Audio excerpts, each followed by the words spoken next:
Yo, what is going on, everyone? My name is Nick, or the Notorious Fantasy, and in today's video, we are going to be talking about Week 5 defenses to stream for fantasy football in 2020. Now, this week, for week number 5, is probably the worst week we've had thus far to find defenses to stream. There really aren't that many defenses that are readily available in a majority of leagues that have really good matchups for week number 5. Now, week 5, the Packers as well as the Detroit Lions have their byes, so they are not going to be included on here, obviously, because they are not playing up against anyone. So while I say it is difficult to find some defenses, there are still some that you can kind of salvage through and make do with this week if you're on the defensive stream train, like a majority of, I assume, the people watching this video are. So before we begin this video, I'd like to ask that if you guys do end up enjoying these week 5 defenses to stream, to make sure you hit that subscribe button down below, because not only is it free, I put out content every single day to help you guys win that 2020 Fantasy Football Championship. As well as, before I get into it, I'd like to give you guys a quick word from my friends and my sponsor over at overlaydfs.com.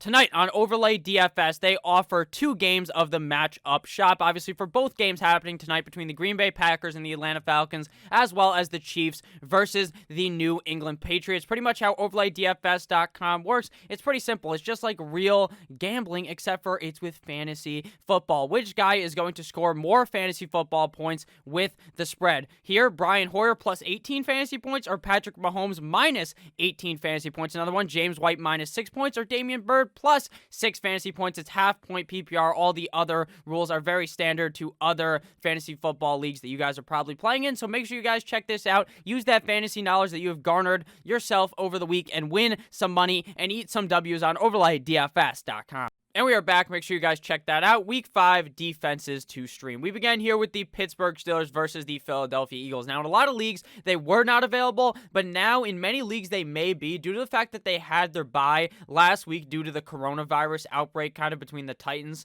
in that game. So the Steelers may be available since people dropped them. So they're definitely a good pickup this week going up against the Philadelphia Eagles. Now, week 3 is the last time that the Pittsburgh Steelers played. They played up against the Houston Texans, obviously because they had their bye last week due to the Titans corona outbreak. In that game up against Houston, they had 5 sacks, 1 INT, and 21 points allowed. Week 4, the Niners defense, who are playing up against the Eagles, who the Steelers are playing this week, they had 3 sacks on Sunday night, 1 INT, and 19 points allowed. Now, I don't know if you guys paid close attention to that game because it was kind of boring between the 49ers and the Eagles, but Carson Wentz did not look very good. It seems like they really have no wide receiver options on that team. Just no one is the clear, evident number 1 guy on that team. Even Zach Ertz, a guy who I thought would have a monster game due to the fact that last year, after all of the Eagles wide receivers ended up getting hurt, he started really tearing it up. He was eaten like his name was Ezekiel Elliott, and that just was not happening in that game last night up against the 49ers. So the Steelers, one of the best defenses in the league, if not the best defense in the league, should have no problem gobbling and swallowing that Carson Wentz ass in this game. The Philadelphia Eagles are obviously now the number 1 team in the NFC East, more like the NFC least, because that division is fucking awful, and the Pittsburgh Steelers are going to be able to eat Carson Wentz and friends for breakfast in Philadelphia, so they may not be as readily available as these other defenses. I just figured they would be to note, since a lot of people may have dropped them since they did not end up playing last week unexpectedly, obviously due to Corona. Next one here, we got the Arizona Cardinals at the New York Football Jets. Now, the Arizona Cardinals don't have the greatest defense. They're not the hottest thing since sliced bread or whatever you want to say about it. They're not the sharpest knife in the kitchen, but they are playing up against the New York Football Jets, who look absolutely atrocious. Reports came out today, as you guys are watching this on Monday, that Sam Darnold may not end up playing in this game up against the Cardinals. That means we are going to be seeing Joe fucking Flacco in this game. Joe Cool. Now, I think that Sam Darnold does end up playing. Obviously, if it's Joe Cool, Joe Flacco, then I like the Cardinals defense even more. Now, they are playing in Gotham in New York, but the Cardinals defense, while not being the best, should be able to easily destroy that New York Football Jets offensive line. Week 4, the Broncos defense up against the Jets on Thursday night had 6 sacks and 22 points allowed. Now, right at the beginning of the game, Sam Darnold made this crazy rush. That is why kind of they scored so many points, and where the defense didn't do as well, because he just gashed the defense for like a 40-yard run. That's simply not going to happen up against the Arizona Cardinals. Last week, the Cardinals defense going up against Teddy Bridgewater, who in my opinion right now is a better quarterback than Sam Darnold, and they have a better team in my opinion than the New York Football Jets. Got 1 INT and allowed 31 points in that game.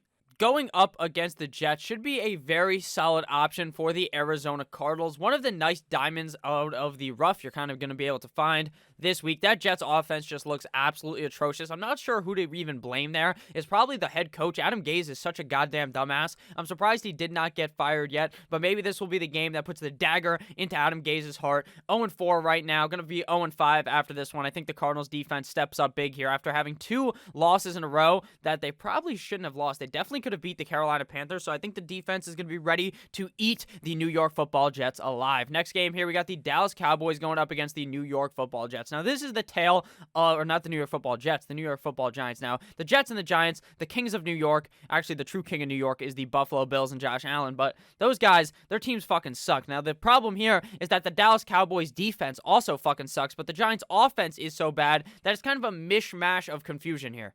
The Cowboys defense got bent over all game long in Jerry's World going up against the Cleveland Browns. Odell Beckham took a nice shit straight on their chest, just like Odell Beckham would enjoy himself. Cowboys defense week 4 up against the Cleveland Browns were negative in points. They had 2 sacks and allowed 49 total points. Do I expect that to happen up against the New York Football Giants? No, I do not, because the New York Football Giants offense looks atrocious. They had a chance to beat the Rams last week. The Rams literally gave them the win. They said, hey, please, New York Football Giants, please win the fucking game. And they wouldn't win the game. The Giants just bent the fucking knee and couldn't do anything because Daniel Jones has not looked good at all.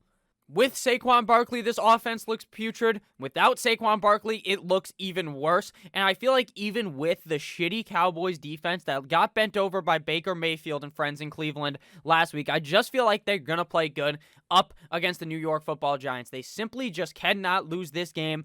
The defense has to wake up and play better, and I think they do because the Giants' offense just is not all that good. The Rams DST week 4 versus the New York Football Giants had 5 sacks, 1 INT, and 9 points allowed. While the Rams do have a much better defense than the Dallas Cowboys, I'm sure the Dallas Cowboys will be able to create at least enough pressure to make Daniel Jones make a few bad decisions, a few bad mistakes, and potentially get an INT or a couple of sacks to make them a pretty solid defense on the week. But again, guys, this is one of the worst weeks I've seen thus far. The first 3 weeks were cupcake matchups for defenses. The last week and this week have been much harder. Final defense to talk about here, and we may talk about an additional defense, but I don't really have any information on them. That is the Houston Texans going up against the Jacksonville Jaguars in Houston. The Houston Texans right now are 0-4, and it is not looking pretty for Mr. Bill O'Brien and his butt chin. Week 4, the Texans DST versus Minnesota got absolutely cooked by Dalvin Cook as well as Adam Thielen and Justin Jefferson doing that Eiffel Tower on that defense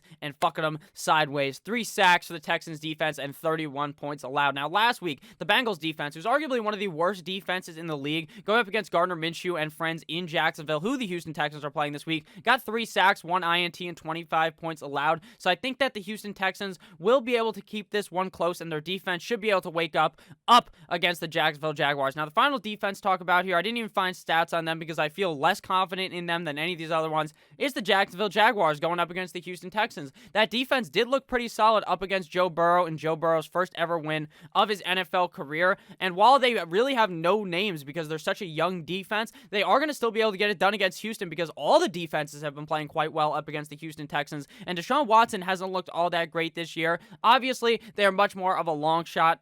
But with that said, if there is another defense that you need, all these guys are taken, look for the Jacksonville Jaguars because it could be a lot worse than the Jacksonville Jaguars. So thank you guys all for watching this video. If you guys did end up enjoying this video at all, please make sure to hit that subscribe button down below. Not only is it free, I put out content every single day to help you guys win that 2020 Fantasy Football Championship. So please make sure to click that subscribe button. Make sure to check out overlaydfs.com. Link down below in the description. I hope you guys have a great rest of your guys' Monday with the 2 games later today, and I'll see you guys in the morning with my waiver wire ads for the week. You're not going to want to miss out on that, as well as some other bangers tomorrow. Have a great rest of your guys' day. Check out the week 4 recap that I put up earlier today. I love you all. Thank you guys so much for watching. As always, goodbye.